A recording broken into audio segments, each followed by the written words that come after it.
প্রধান উপদেষ্টার আলোচনায় আমরা বাংলাদেশ জাতীয়তাবাদী দলের পক্ষ থেকে এখানে আমি সহ জাতীয় স্থায়ী কমিটি আমরা 5 জন 6 জন সদস্য উপস্থিত ছিলাম। এখানে আমরা প্রায় 1 ঘন্টা আলোচনা করেছি। আলোচনাতে অত্যন্ত আরও পরিবেশে আলোচনা হয়েছে। এই আলোচনাতে প্রধান যে বিষয়গুলো আমরা আলোচনা করেছি সেই মধ্যে প্রধান হচ্ছে আমরা নির্বাচন সম্পর্কিত বিষয়ে আলোচনা করেছি এবং নির্বাচনের সংস্কার কমিশন এবং আপনার নির্বাচন ব্যবস্থার সংস্কার সব কিছুগুলোই আমরা আপনার তুলে ধরেছি এবং আমাদের যে মতামত সেটা আমরা দিয়ে এসেছি। আমরা বলেছি যে নির্বাচন কমিশনার নিয়োগ আইন স্থগিত করে প্রধান রাজনৈতিক দলসমূহ ঐক্যমতের ভিত্তিতে অনতিবিলম্বে নির্বাচন কমিশন গঠন করতে হবে এবং আমরা একটা রোড ম্যাপ দিতে পারি। নির্বাচন কমিশন কবে নির্বাচন হবে সেই আমরা একটা রোড ম্যাপ দিতে পারি। আমরা এনআইডি কার্ড যেটা আপনার স্বরাষ্ট্র মন্ত্রণালয়ের কথা আইন করা হয়েছিল সেটাকে অর্ডিন্যান্স জারির মধ্যে বাতিল করতে বলেছিল। আমরা বিতর্কিত কোনো ব্যক্তি যেন কখনো এই নির্বাচন সংস্কার কমিটিতে না যায় সেই কথা আমরা বলেছি।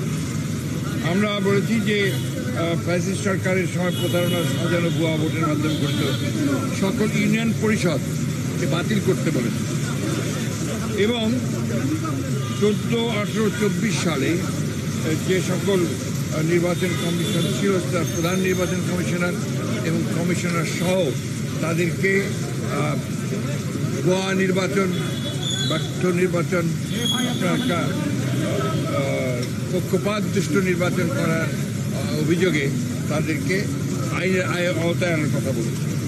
আমরা বিচারপতি খায়রুল হক, যিনি আমরা মনে করি যে নির্বাচন ব্যবস্থাকে ধ্বংস করার জন্য মূল হোতা, তিনি তত্ত্বাবধায়ক সরকার আইন বাতিল করার মূল নায়ক ছিলেন, তার বিরুদ্ধে আমরা আইনগত ব্যবস্থা নেওয়ার কথা বলেছি রাষ্ট্রদ্রোহিত অপরাধে। আমরা লক্ষ্য করেছি যে প্রশাসন থেকে অত্যন্ত দুর্ভাগ্যজনকভাবে এই প্রায় 2 মাস হতে চলেছে, আগামী 8 তারিখে 2 মাস হবে, এখন পর্যন্ত গত সরকারের আমলে অর্থাৎ ফ্যাসি সরকারের আমলে যারা তাদের দোসর হয়ে কাজ করেছে, তাদেরকে সহায়তা করেছে এই লুটপাট, অনাচার, অত্যাচার, মানুষের উপরে নির্যাতন, গুম খুনের ব্যাপারে, গণহত্যার ব্যাপারে, তাদের অনেকেই, বেশিরভাগই এখনও পর্যন্ত বহাল তবিয়তে তার স্ব জায়গায় বহাল আছে। এদেরকে অবিলম্বে তাদেরকে সরিয়ে নিরপেক্ষ ব্যক্তিদেরকে এখানে আনার কথা আমরা বলেছি। আমরা বলেছি যে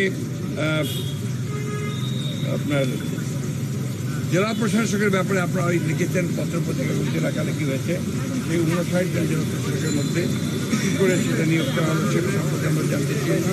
একই সঙ্গে যাদের বিরুদ্ধে অভিযোগ উঠেছে তাদেরকে নিয়োগ বাতিল করে দেওয়ার জন্য আমরা বলেছি। আমরা নতুন ফিট লিস্ট করার কথা বলেছি যোগ্য ব্যক্তিদের।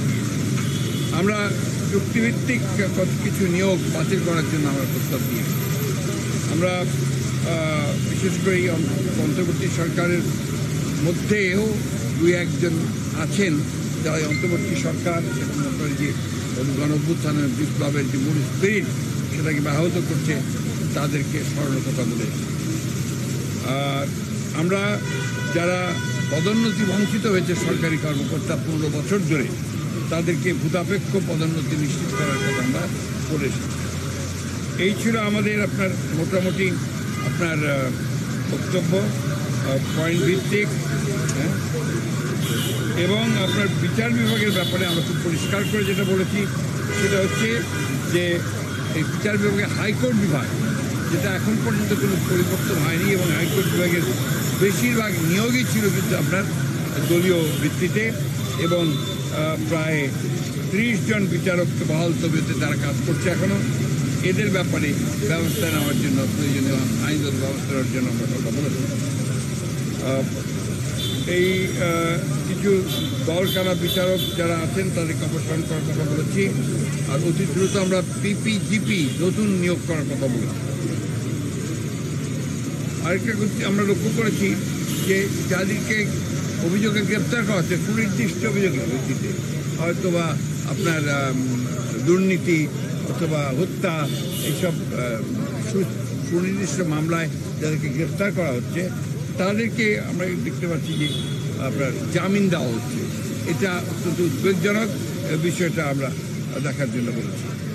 আমরা 2007 সাল থেকে 24 সাল পর্যন্ত 5ই আগস্ট পর্যন্ত আওয়ামী লীগের আমলে দায়েরকৃত সকল মিথ্যা মামলা, গায়েবী, ভুয়া, সাজানো, রাজনৈতিক উদ্দেশ্য প্রণোদিত মামলাগুলোকে প্রত্যাহারের জন্য আমরা নীতিগত সিদ্ধান্ত ঘোষণা ও প্রত্যাহারের প্রয়োজনীয় ব্যবস্থা গ্রহণ করা হবে।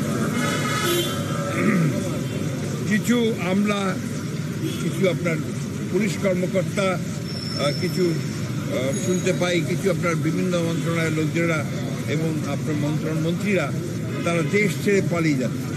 কীভাবে পালাচ্ছে, কার সহযোগিতায় পালাচ্ছে, সেই বিষয়গুলো আমরা দেখার জন্য বলেছি।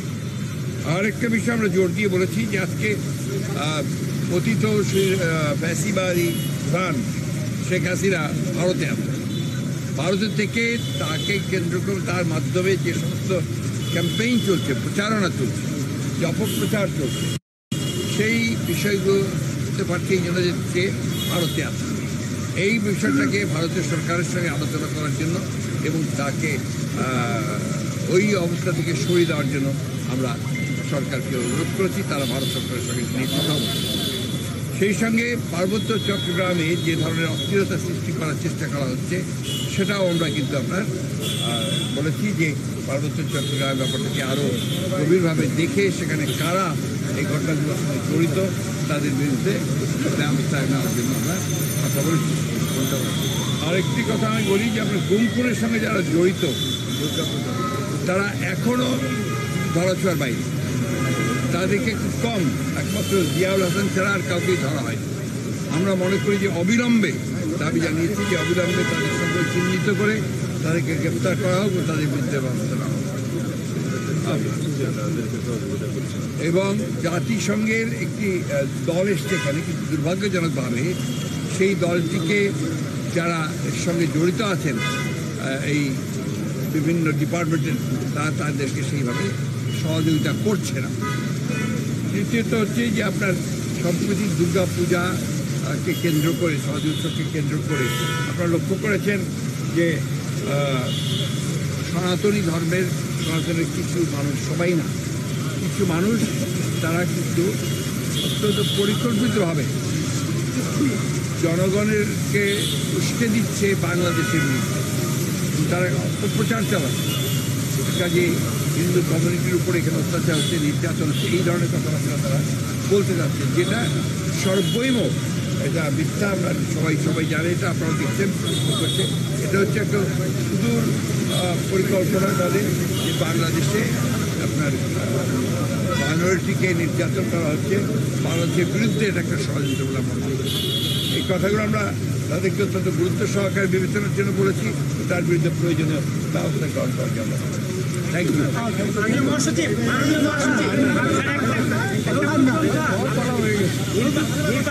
নির্বাচনের রোডম্যাপের কথা আপনারা বলেছেন, মাননীয় উপদেষ্টা এই নিয়ে একটা কন্ট্রোভার্সি হয়েছে ওনার সফরের সময়। মাননীয় সেনা প্রধানও বলেছেন যে 18 মাসের মধ্যে, এটা নিয়ে ওনারা আমি এই মাস দিনকাল নিয়ে কথা বলি না। উনি আমাদেরকে যেটা বলেছেন, যেটা আমাদের 1 নম্বর প্রায়োরিটি, নির্বাচন অনুষ্ঠান তাদের 1 নম্বর প্রায়োরিটি। উনি ফিডব্যাক কি দিয়েছেন স্যার আপনাদের এই দাবি ব্যাপারে? উনি সব কিছু অত্যন্ত সহৃদয়তার সঙ্গে তারা দেখছেন এবং তারা মনে করেন আমাদের দাবিগুলো হচ্ছে জনগণের দাবি, আমাদের দাবিগুলো তাদেরও দাবি।